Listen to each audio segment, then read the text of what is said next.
Alhamdulillah, syukurillah, masih diberikan oleh Allah Subhanahu wa taala kesempatan kita bisa bertemu, silaturahim, sama-sama kita belajar.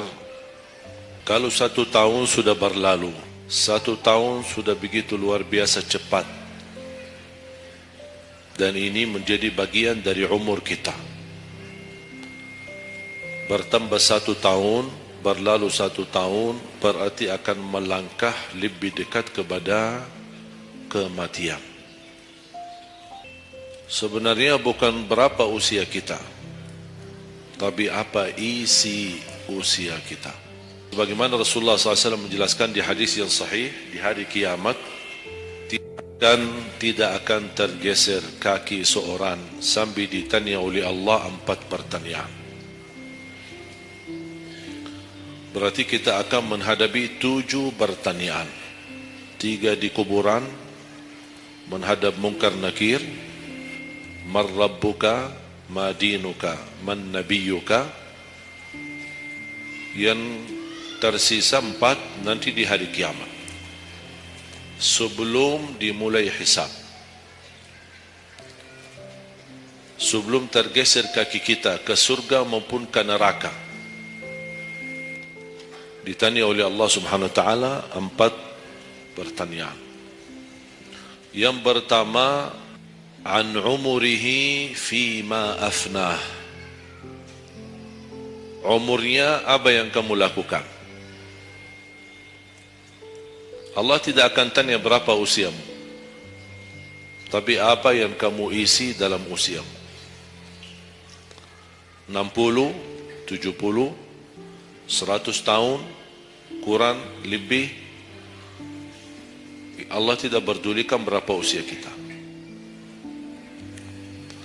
Bahkan banyak para sahabat ketika ditanya usiamu berapa, dia menjawab usia saya 10 tahun.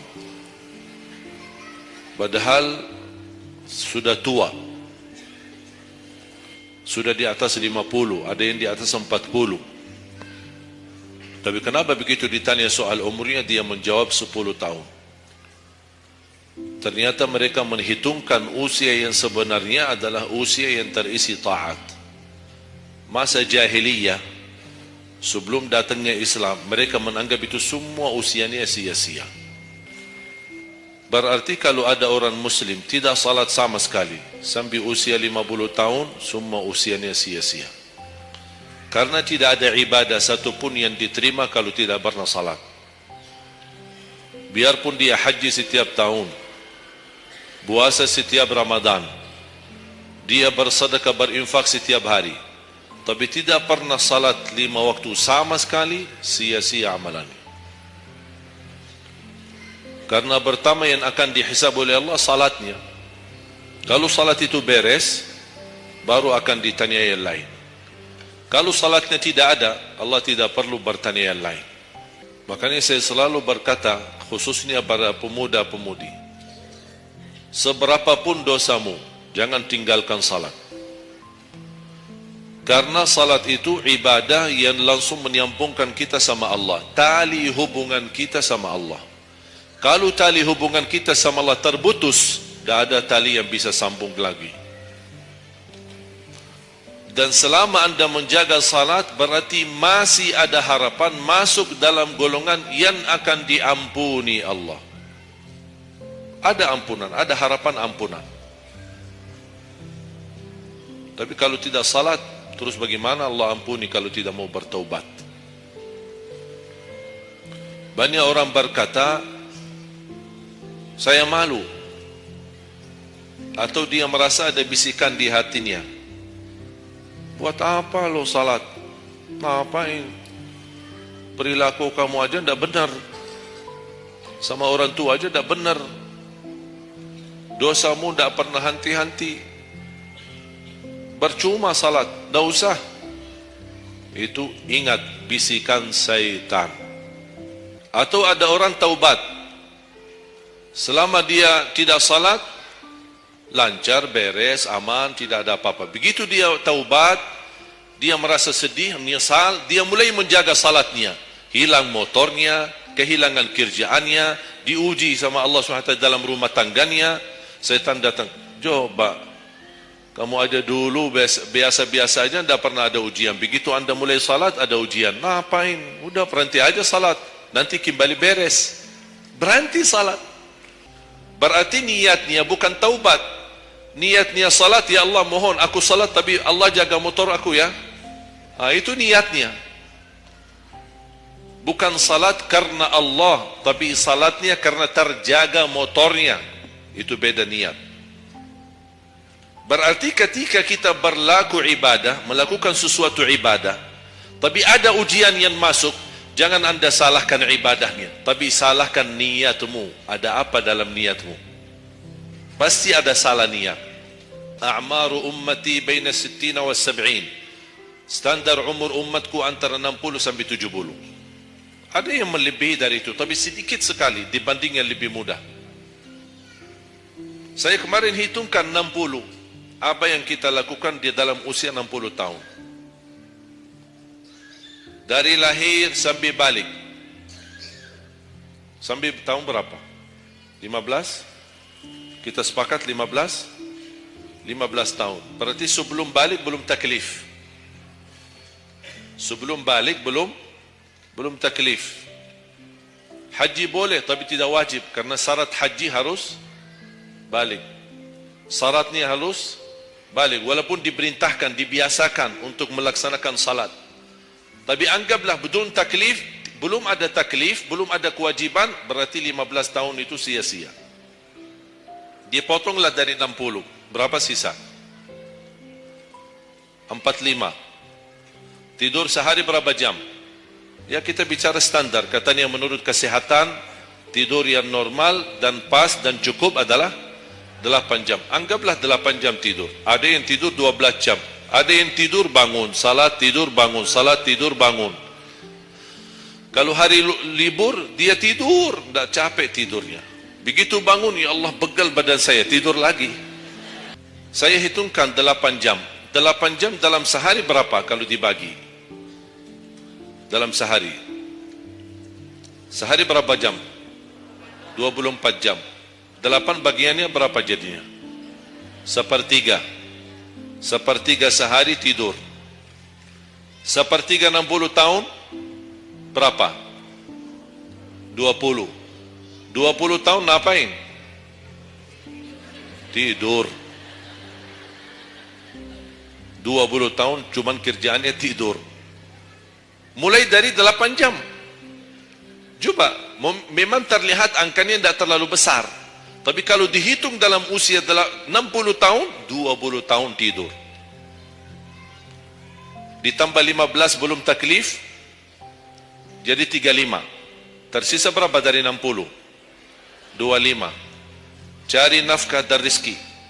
Kerjaan, standar kerja, jam kerja berapa jam? 8. Berarti 60 tahun berapa jam? Berapa tahun kita kerja? 20 tahun. 20 tahun cari menjadi kaya.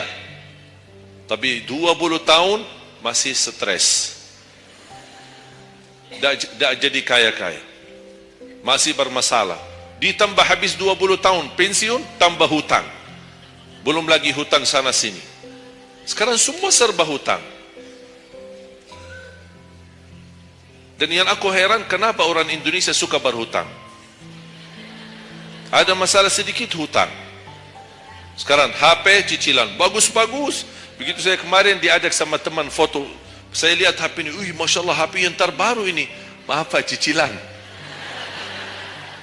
Jadi jangan ditipu, jangan tertipu ketika anda melihat handphone baru sama orang, langsung anda baik sangka, barangkali cicilan. Tidak ada yang sanggup cash. Cash itu 12 juta sampai ada 15 juta.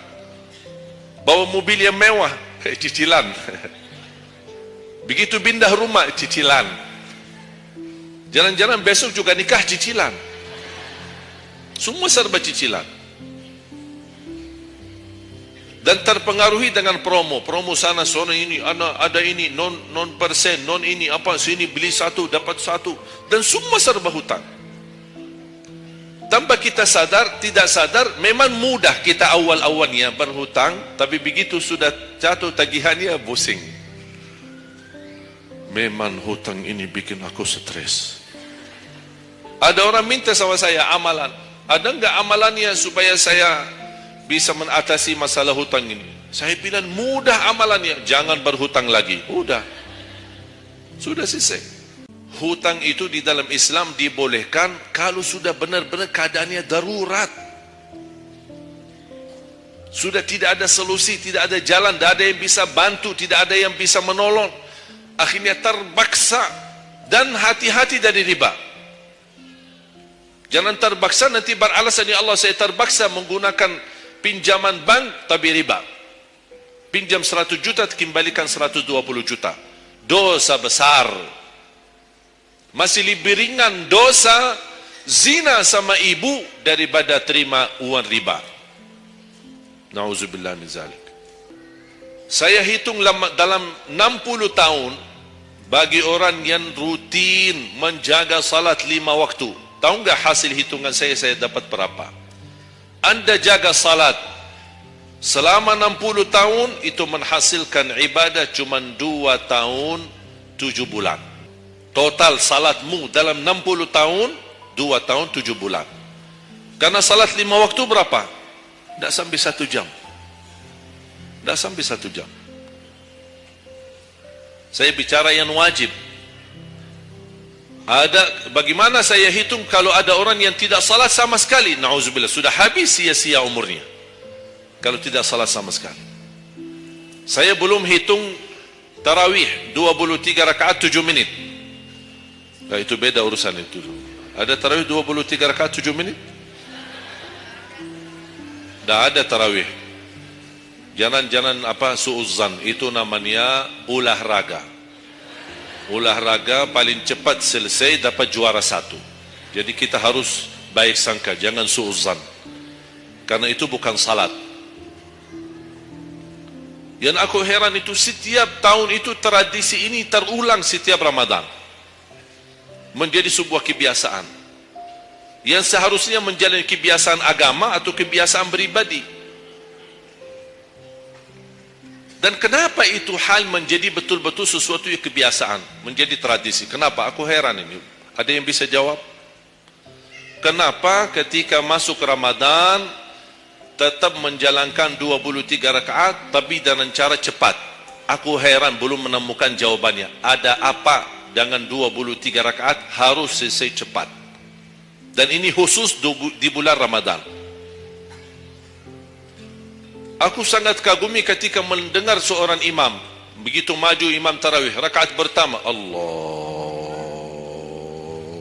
Akbar, Masya Allah, kepanjangan takbirnya. Saya suruh alhamdulillah, pasti nikmat, enak. Bismillahirrahmanirrahim, alhamdulillahirrahmanirrahim, astaghfirullahalazim. Saya kaget,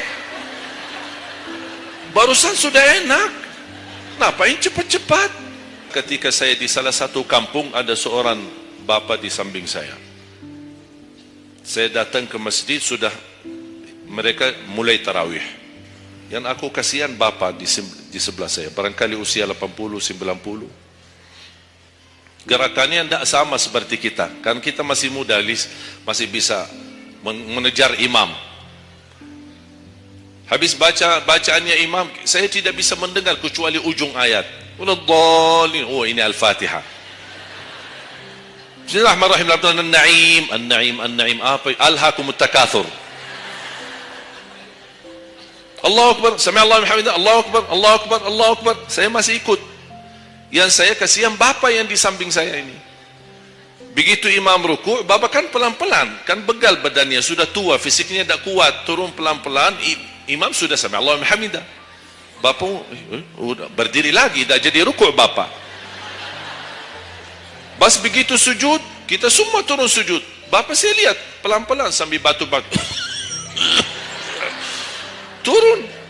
Begitu dia sudah mau nyampe, imam sudah rakaat kedua. Bapa malah berdiri lagi, dah jadi sujud.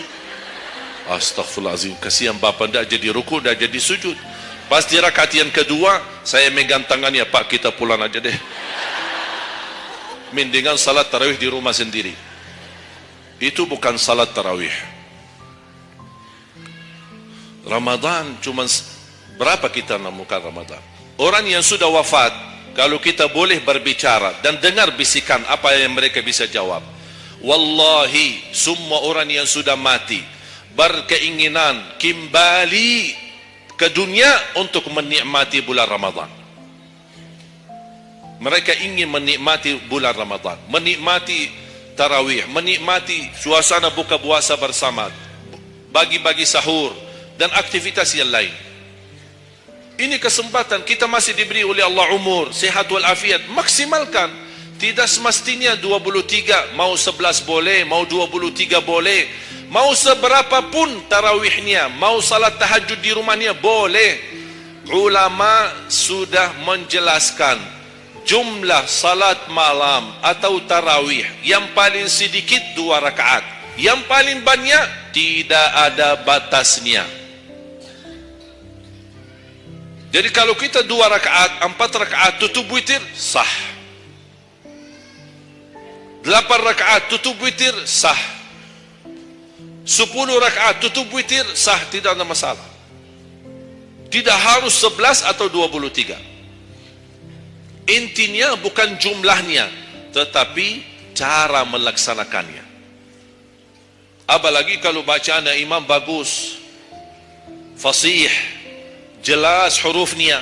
Saya yakin bagi jamaah yang awam, yang datang setiap Ramadan, setiap malam ikut salat tarawih, dia belum bisa baca Quran, tapi dia mendengar baca imam selama 30 malam, dia pasti bakal belajar Al-Quran karena bacaan imam bagus. Bismillahirrahmanirrahim. Alhamdulillahi rabbil alamin. Ar-Rahmanir-Rahim. Maliki yaumiddin. إياك نعبد وإياك نستعين اهدنا الصراط المستقيم صراط الذين أنعمت عليهم غير المغضوب عليهم ولا الضالين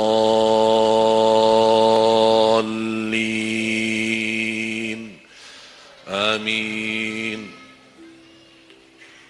Kalau tidak dapat manfaat mengikuti salat tarawih di belakang imam yang bacaannya fasih selama 30 hari, anda cuma dapat benarkan bacaan Al-Fatihah, wallahi nikmat, syukur. Selama 30 malam anda cuma dapat membenarkan bacaan Fatihahmu, sudah luar biasa. Tidak usah bicara ayat yang lain, hanya Al-Fatihah saja. Kenapa? Tidak sah salat kita tanpa Al-Fatihah. Kata Imam Nawawi, di dalam suratul Fatihah ada 14 tasdid. Ada 14 tasdid, hurufnya yang ditekan. Ada 14. Tertinggal 1, batal salatnya. Dan Imam Nawawi berikut mazhab Syafi'i. Makanya jamaah sekalian, wajib hukumnya belajar Al-Fatihah, bukan sunnah. Wajib hukumnya belajar surat Al-Fatihah. Perbaiki, benarkan bacaanmu. Karena tergantung Fatihahnya itu salatnya sah atau tidak. Itu tergantung Al-Fatihah. Karena anda baca suratul Fatihah, tidak baca ayat yang lain sama sekali, masih tetap sah salatnya. Karena suratul Fatihah tidak bisa diganti. Kalau anda lupa baca selain suratul Fatihah, ada istilah lupa salah satu kewajiban, bisa diganti dengan sujud sahwi. Misal, rakaat pertama baca Al-Fatihah, itu rukun. Lanjut baca ayat pendek.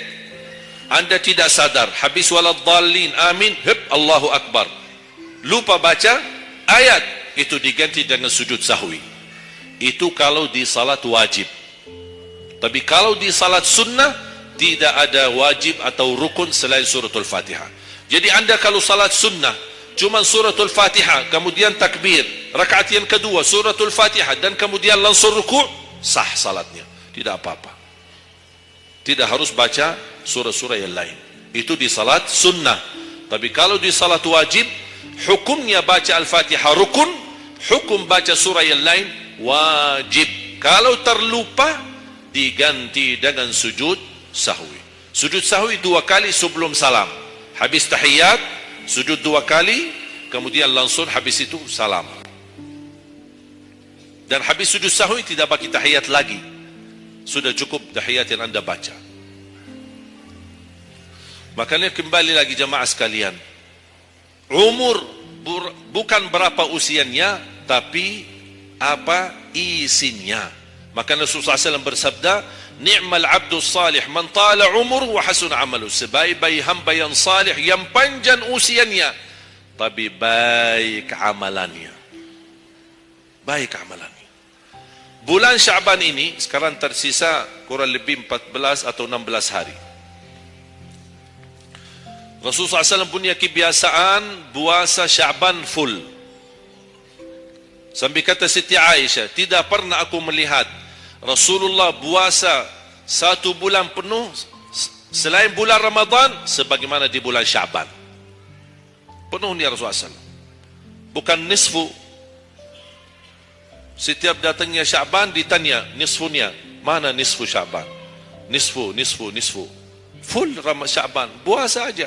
Di awal boleh, di tengahan boleh, di akhir boleh. Yang tidak boleh, yang tidak pernah puasa Syaban, pas begitu berakhir, mau mendekati Ramadan, seminggu terakhir atau 10 hari terakhir, itu ada sebagian ulama berkata makruh. Kalau sudah 2 hari terakhir bulan Syaban, anda tidak pernah ada puasa sebelumnya, itu dianggap oleh ulama haram. Apalagi kalau sudah jatuhnya di hari keraguan, hari ragu-ragu, kemungkinan ini bisa hari terakhir, kemungkinan bisa masuk Ramadan, isbat Ramadan. Termasuk ibu-ibu dan jamaah sekalian yang masih punya hutang, segera lunasi hutangnya. Jangan begitu sudah mendekat puasa, anda punya hutang 7 hari, tersisa bulan Ramadan 5 hari. Jadi seandainya anda masih punya hutang dan masuk Ramadan, anda belum lunasi, tetap hutang itu terbawa nanti. Pas habis Ramadan, anda punya kewajiban bayar hutang. Tapi karena anda tunda, mundurkan sampai masuk Ramadan, anda punya kena denda. Ditambah lagi, bukan hanya bayar dengan puasa ganti puasa, tapi ada lagi namanya fidyah. 1 hari 1 orang miskin, diberikan kecukupan makanan. Makanya kembali lagi, yang punya hutang segera lunasi hutangnya. Masih ada kurang lebih 15 atau 16 hari. Jangan sia-siakan umurmu.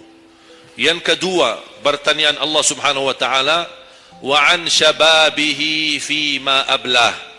Usia mudahmu, apa yang kamu berjuangkan? Apa yang kamu lakukan? Anak muda yang taat, istiqamah di sisi Allah lebih baik daripada yang tua yang taat. Sama-sama taat, tapi kenapa yang muda lebih mulia? Karena godaannya lebih besar. Kalau yang muda banyak godaannya, pandangan matanya, telinganya, hawa nafsunya, sahwatnya, fitnah sana sini. Mudah digoda, anak muda. Makanya Allah berikan kemuliaan. Bahkan salah satu hadis yang sahih, di hari kiamat semua di bawah matahari, cuma 7 golongan yang di bawah naungan Allah. Di antaranya wasyabun nasya'a fi ta'atillah, seorang pemuda yang menjaga diri dalam bertaat kepada Allah. Dia dapat keistimewaan di hari kiamat bersama pemimpin yang adil, bersama seorang laki-laki yang tergantung dengan masjid berapapun usianya. Ditambah lagi seorang pemuda yang bisa menjaga diri dalam bertaat kepada Allah Subhanahu wa taala. Dan kalau kita baca sejarah ulama, semua para berjuang untuk agama semuanya muda. Tak ada yang tua. Bilal ibn Rabah seorang pemuda, Abdullah ibn Mas'ud penghafal Al-Quran seorang pemuda, Abdullah ibn Umar seorang pemuda, dan banyak yang lain. Muhammadul Fatih yang membebaskan Konstantinia dan memperjuangkan Islam menjadi Panglima, masih di bawah usia 21 tahun. Dan banyak sejarah-sejarah. Imam Syafi'i masih sangat muda, bahkan meninggal dunia masih dalam keadaan masih sangat muda, belum sampai usia 50-an tahun. Dan banyak yang lain. Makanya pengaruh bahkan taruhan besar bagi umat Islam itu tergantung pemuda. Yang ketiga, wa an ilmihi wa an malihi min aina iktasabah wa fima anfaqah. Pertanyaan yang ketiga yang akan ditanyakan oleh Allah, hartamu dari mana dan ke mana. Dan ingat, halaluha hisab wa haramuha azab. Harta yang halal bakal dihisab. Sekarang banyak orang salah faham. Orang fikir kalau ada harta yang haram akan dihisab oleh Allah. Tidak. Yang dihisab bukan yang haram, tapi yang halal. Dari mana dan ke mana. Terus yang haram gimana? Ngapain? Diazab. Anda sudah tahu itu haram, tapi anda lakukan, Allah tak perlu tanya lagi kenapa anda lakukan. Allah pergi langsung diazab. Na'udzubillah min zalik. Hati-hati. Oleh karena itu bahagia kata Rasulullah SAW, seorang yang mulia, yang Allah berikan kekayaan, diberikan kemampuan, tapi dia bisa menggunakan dengan sebaik-baiknya. Ni'mal malus salih indal abdis salih. Sebaik-baik harta yang halal di tangan hamba yang saleh. Itu termasuk harta yang terbaik. Kenapa yang terbaik di tangan orang yang saleh? Karena orang saleh tidak mungkin salah guna. Dia sudah jaga sumber, dia juga pengeluarannya jelas. Untuk kebutuhan keluarga, tidak mubazir, tidak berlebih-lebihan. Katanya halal, berarti bebas belanja. Tidak bebas. Islam tidak menanjurkan seperti itu. Anda boleh ambil kebutuhanmu, tapi jangan berlebihan. Saya usulkan, baju-baju yang sudah lama tidak dipakai, ngapain simpan? Sudah, bebaskan, infakkan, sedekahkan. Yang keempat, wa an ilmihi madza amila bihi. Allah akan tanya terhadap ilmumu, apa yang kamu lakukan. Jadi jamaah sekalian, intinya bukan berapa banyak ilmumu, tapi berapa yang anda amalkan. Oleh karena itu, jangan terlalu banyak belajar. Belajar dan amalkan. Walaupun anda belajar cuman sedikit, itu jauh lebih baik daripada anda banyak belajar tapi tidak sempat mengamalkan. Belajar, amal. Belajar, amal. Dan ilmu yang bermanfaat yang diikuti dengan amalun salih. Tetap anda belajar dan menamalkan sesuai kemampuannya. La yukallifullahu nafsan illa usaha. Walaupun anda belum tunaikan seluruh amalannya, tidak apa-apa. Tapi anda sudah ada niat, anda sudah ikhtiar, anda sudah tunjukkan yang terbaik. Tapi kemampuannya memang sampai segini, kemampuannya memang terbatas. Tidak apa-apa, Allah melihat anda sudah bersungguh-sungguh untuk menamalkan apa yang anda belajari. Saya kasih satu amalan, insyaAllah mudah-mudahan bermanfaat. Sedekah subuh. Sedekah subuh, kenapa saya berkata sedekah subuh? Bukan berarti tidak boleh sedekah di waktu yang lain. Semua sedekah boleh di setiap waktu dan setiap saat, hari Jumat maupun selain hari Jumat. Tapi sedekah subuh itu termasuk sedekah yang terbaik. Kenapa? Bukan kata saya, tapi kata Rasulullah sallallahu alaihi wasallam. Setiap waktu subuh Allah turunkan malaikat, tugasnya mendoakan orang yang bersedekah subuh hari. Allahumma a'ti munfiqan khalafa. Ya Allah, ganti yang lebih baik bagi orang yang infak di subuh hari. Ibu-ibu lagi halangan tidak salat, sebelum beraktivitas isi sedekah subuh. Anda tidak usah susah-susah mencari anak yatim dan orang miskin di subuh hari. Mulai hari ini masing-masing bikin kotak amal atau botol atau kaleng, simpan di rumah. Setiap habis salat subuh sebelum beraktivitas isi sedekahnya.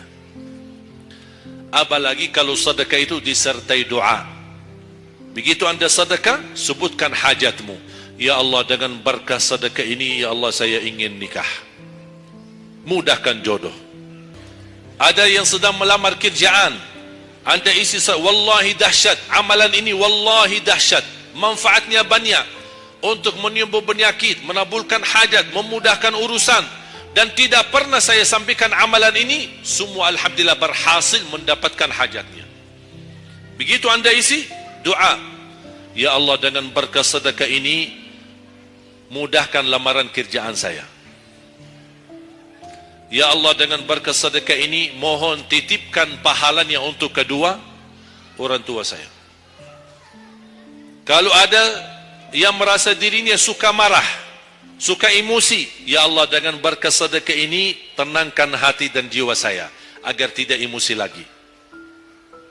Ya Allah, dengan berkah sedekah ini, karuniai kepada aku anak penghafal Al-Quran. Bu, jemaah sekalian, saya berkeluarga 12 bersaudara, timnas. Dan kami memang sudah disusun satu lusin. 12 ini mempersiapkan, kalau timnas kita belum mampu membawa juara, insyaAllah kami sekeluarga siap mengganti timnas. Alhamdulillah, dari saudara saya 12 ini 10 penghafal Al-Quran. Tapi orang tua saya awam. Percaya enggak? Orang tua saya bukan ulama, bukan kiai, bukan ustaz. Ayah saya belajar kelas 3 SD. Ibu saya tidak pernah masuk sekolah sama sekali. Sampai usia 40 tahun masih buta huruf, tidak bisa baca Quran. Tapi Allah berikan karunia keturunan penghafal Al-Quran. Berkat apa? Salat mereka dan sedekah mereka, termasuk doa. Itu perjuangan mereka. Alhamdulillah, sekarang ayah saya, ibu saya penghafal Al-Quran, yang jadi gurunya anaknya sendiri. Kalau anda gagal menjadi penghafal Al-Quran, jangan gagal anakmu, cucumu, generasi yang ini semua. Ketika anda bersedekah, jangan lupa disertai doa. Tapi tolong fokus. Kalau anda isi sedekahnya, tolong disesuaikan.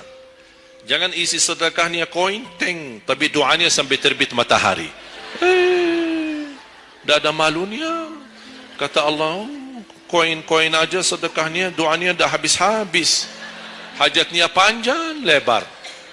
Malu kita. Bukan Allah tidak bisa. Allah maha bisa menabulkan hajat. Tapi kita malu sama Allah.